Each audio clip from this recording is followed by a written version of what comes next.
Hello বন্ধুরা, good morning. আমি পূজা, DP family নতুন একটি ব্লগে তোমাদের সবাইকে জানাই অনেক স্বাগত। তো এখন বাজে হচ্ছে 7:15। আমি স্নান করে রেডি হলাম। আজকে যেহেতু অম্বুবাচীর দ্বিতীয় দিন, আমি স্নান করলাম, আমি সিঁদুর পুজো করে নিলাম। এখন আমি পুজো দেবো। আর সকালে যা যা কাজকর্ম ছিল এগুলো করে নিলাম।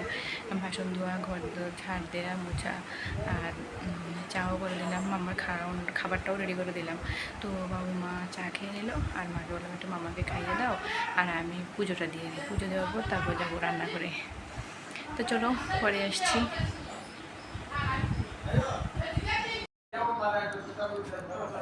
তো এই যে দেখো বন্ধুরা, আমি পুজো দিয়ে নিলাম। পুজো দিয়ে আমার হয়ে গেল। চলো তোমাদের সাথে একটু ঠাকুরঘরটা শেয়ার করে দিই। তো এই যে দেখো, এখানে আমাদের মা বাবুর গুরুদেব, ওনাদেরকে আসনটা সাজিয়ে দিলাম।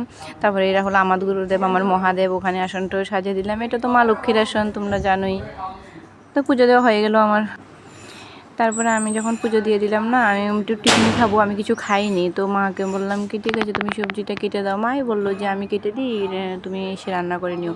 তার জন্য মা এখানে বসে সবজিগুলো কাটছিল। তো আমি বললাম কি, ঠিক আছে তুমি কেটে দাও, তারপর আমি মাম্মাকে ঘুম পাড়িয়ে দিই একটু, তো আমি খেয়ে নেব। তো মাম্মাও এখানে ঘুমিয়ে গেছে, এই যে দেখো। তারপর আমি খেয়ে নিলাম। চলো পরে আসছি।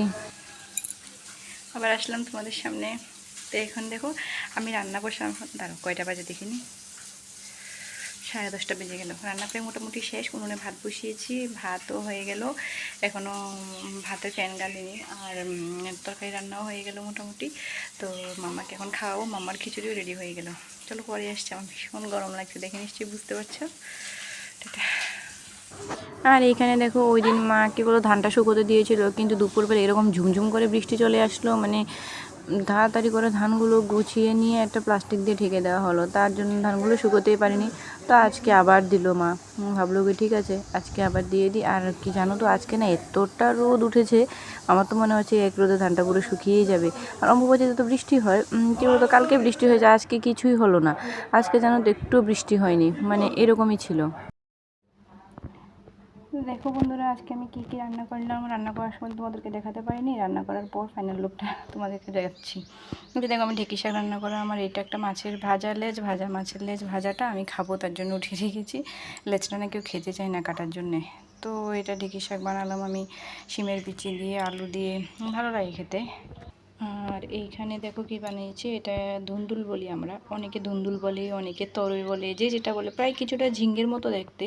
এটাকে বানালাম শুটকি মাছ দিয়ে, বেশ ভালো লাগে এটাও খেতে। তো একটু শুকনো শুকনো করে বানালাম, ঝোল বেশি রাখিনি।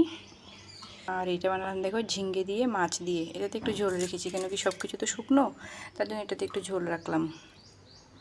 ঝিঙ্গে দিয়ে মাছ দিয়ে রান্না করলাম। বাস আজকের মতো এইটুকুই।